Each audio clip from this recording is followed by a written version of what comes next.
आइए हम लोग देखते हैं ईच, एवरी, आइदर और नाइदर को।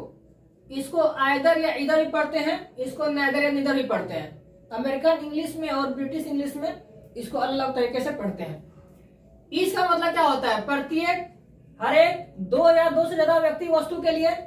जब दो या दो से ज्यादा रहे क्या लगाएंगे? इस लगाएंगे। एवरी मतलब क्या होता है? प्रत्येक, तीन या किसी ज्यादा, थ्री और मोर देन थ्री के लिए तो एक ग्रुप शो करेगा, अर्थात समूह में होगा, जैसे क्लास।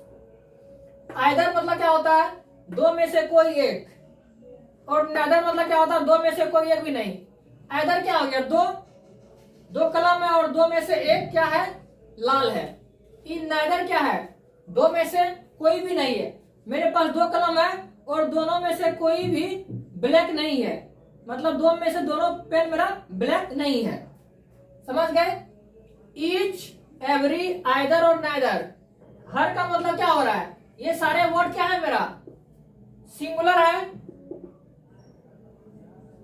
देखते हैं हम लोग सिंगुलर कैसे हो गया। ईच मतलब हो गया प्रत्येक, दो या दो ज्यादा के लिए। एवरी मतलब प्रत्येक, आइदर मतलब दो में से एक, तीनों का मतलब एक हो गया। और नाइदर हो गया निगेटिव। तो निगेटिव को हम लोग, निगेटिव मतलब हो गया जीरो, माइनस में चला गया, तो उसको हम लोग प्लूरल हो नहीं सकता है, तो किस में आएगा? सिंगुलर में आएगा। मेरा क्या होता है? सब्जेक्ट या तो सिंगुलर या तो प्लूरल, तो ये प्लूरल हो ही नहीं सकता, किस में आ जाएगा? इसको सिंगुलर में कंसिडर करते हैं। तो चारों एंटिटीज मेरा क्या हो गया? सिंगुलर हो गया।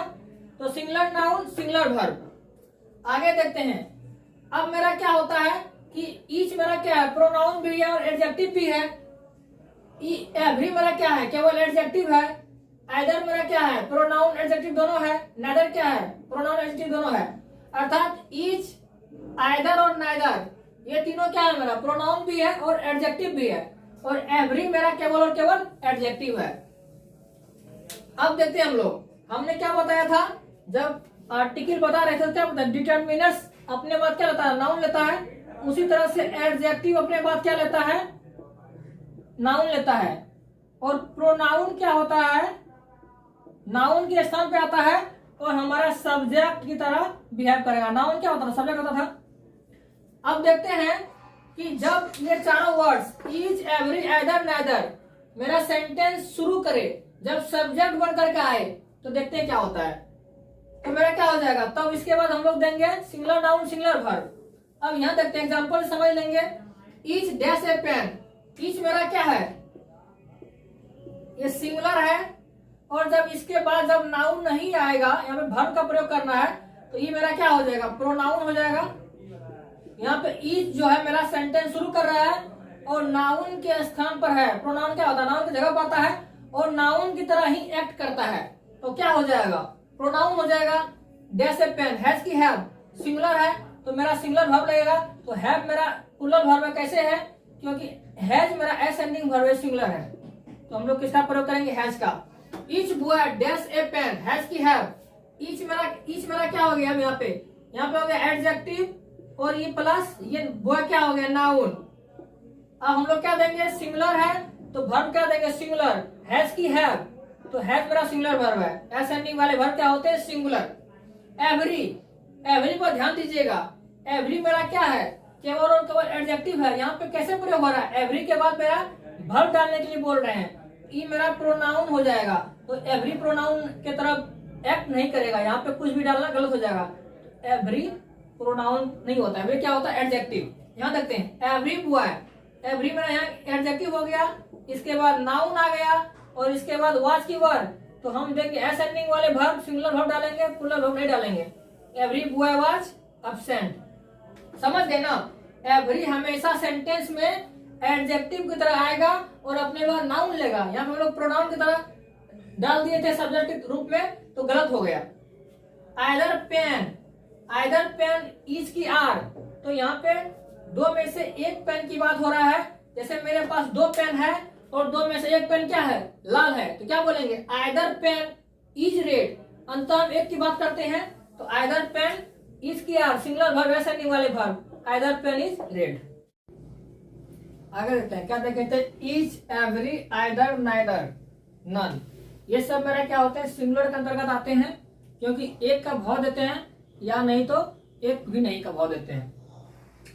अब देखते हैं इसमें अगर ऑफ लगाते हैं, इसको बोलते हैं ऑफ फार्मूला। इसमें अगर ऑफ लगाते हैं, इसमें ऑफ, इसमें ऑफ, इसमें ऑफ, इसमें of, each, either, neither, every और नन के बाद अगर हम ऑफ लगाते हैं, उसके बाद अगर दो का प्रयोग होता है तो plural noun singular verb. Verb हमेशा इसमें क्या होगा, हमेशा हर केस में each, every, either, neither, none जहां भी आपको मिल गया तो आप दिमाग में रखिएगा कि हमेशा वर्ब क्या होगा, सिंगुलर होगा। अब देखते हैं दो के बाद नाउन मेरा आ गया प्लूरल, लेकिन वर्ब हो गया सिंगुलर। इसका प्लूरल नाउन होगा, सिंगुलर वर्ब होगा। ये सब सिंगुलर एंटिटीज है और इनके बाद वर्ब हमेशा सिंगुलर ही होगा। अब देखते हैं क्या कहता है, अर्थ क्या निकलता है इसका। Either of the pens is red, यहाँ पे ऑफ के बाद दो आया, उसका प्लूरल नाउन का प्रयोग क्यों हुआ वो देखते हैं। आइदर ऑफ द पेन्स, यहाँ पे दो हो गया, इसका प्लूरल नाउन हो गया, वर्ब क्या होगा मेरा, सिंगुलर वर्ब होगा। ईज और आर का प्रयोग हम लोग देखते हैं क्या होगा। आइदर ऑफ द पेन्स, यानी कि आइदर मतलब क्या होता है, एक मतलब दो में से एक। आइदर ऑफ द पेन्स, दो में से कोई एक पेन।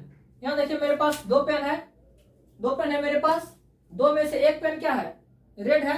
इसका मतलब पेन कितना है, दो है। आइदर मतलब दो में से कोई एक। यहाँ पे दो पेन है, दो में से एक रेड है। पेन मेरा कितना है, दो है। पेन मेरा प्लूरल नाउन है, लेकिन उसमें से एक पेन का बात हो रहा है। यहाँ देखिए आइदर ऑफ द पेन्स, दो पेन की बात हो रही है। कलमों में से, दो कलम में से एक कलम क्या है, लाल है। तो यहाँ पे क्या होगा, कहने का मतलब क्या, कलम दो है और उसमें एक कलम लाल है। तो अब यहाँ पे ईज होगा, आर होगा। देखते हैं यहाँ पे मेरा वर्ब होगा सिंगुलर वर्ब। अब दोनों में सिंगुलर वर्ब कौन है, ईज की आर। तो एस एंडिंग वाले वर्ब सिंगुलर है, बाकी प्लूरल है। तो either of the pens is red, समझ गए ना। यहाँ पे दो कलम में से एक कलम की बात हो रहा है, तो कलम मेरे पास कितना हो गया, दो, और उसमें से एक लाल है, तो ईज हो गया। Each of the student a book, हमने क्या देखा है, थोड़ा सा गलती पकड़ेंगे, कहाँ का एरर है। ईच ऑफ द, ऑफ के बाद अगर दो आएगा तो मेरा नाउन क्या होगा, प्लूरल होगा। यहाँ पे क्या है, स्टूडेंट सिंगुलर नाउन है, तो अब हमारा नाउन प्लूरल अब सही हुआ। यहाँ पे एक गलती था, इसको ठीक किया। Each of the students a book, have या हैज, किसका प्रयोग करेंगे आप। हमने बताया जब मेरा सेंटेंस में ईच दिख जाए, एवरी दिख जाए, आइदर दिख जाए, नेदर दिख जाए, नन दिख जाए, तो सब्जेक्ट उसके बाद आने वाला वर्ब हमेशा सिंगुलर होगा। बाकी इसमें नाउन प्लूरल आ सकता है, लेकिन वर्ब हमेशा सिंगुलर ही होगा। ईच ऑफ द स्टूडेंट्स मतलब विद्यार्थियों में से, दो प्लस विद्यार्थी है, उसमें से एक विद्यार्थी, प्रत्येक विद्यार्थी, विद्यार्थियों में से प्रत्येक विद्यार्थी के पास एक कलम है। इसका मतलब यहाँ पे बहुत सारे स्टूडेंट्स हैं, उसमें से प्रत्येक विद्यार्थी के पास क्या है, कलम है। ईच ऑफ द स्टूडेंट्स, इनमें से प्रत्येक के पास, हैज की हैव, हमेशा वर्ब क्या होगा, हमेशा वर्ब होगा सिंगुलर। तो हैव मेरा एस एंडिंग वाले वर्ब नहीं, प्लूरल है। हैज मेरा क्या है, एस एंडिंग वाले वर्ब है, इसका मतलब यहाँ पे हैज का प्रयोग होगा। प्रत्येक केस में जब मेरा सेंटेंस में each, every, either, neither, none दिख जाए तो हमेशा आने वाला वर्ब सिंगुलर होगा। तो यहाँ प्लूरल नाउन का प्रयोग क्यों कर रहे हैं, क्योंकि इनमें से एक, दो कलम में से एक कलम, दो कलम दो हो गया, प्लूरल हो गया। प्रत्येक में से, ईच ऑफ द स्टूडेंट्स मतलब विद्यार्थियों में से प्रत्येक विद्यार्थी के पास क्या है, एक किताब है। Neither of the two boys absent, neither किसका प्रयोग करते हैं, दो के लिए। Neither of the two boys, was और वर, क्या लगाएंगे यहाँ पे। हमें हमेशा हर कंडीशन में वर्ब क्या होगा, सिंगुलर वर्ब होगा। तो दोनों में से कौन सा वर्ब का प्रयोग होगा, वाज मेरा क्या है, एसेंडिंग वर्ब है, सिंगुलर है, वर प्लूरल है। तो neither of the two boys was absent, दो में से दोनों बच्चे क्या है, अब्सेंट है, अनुपस्थित है।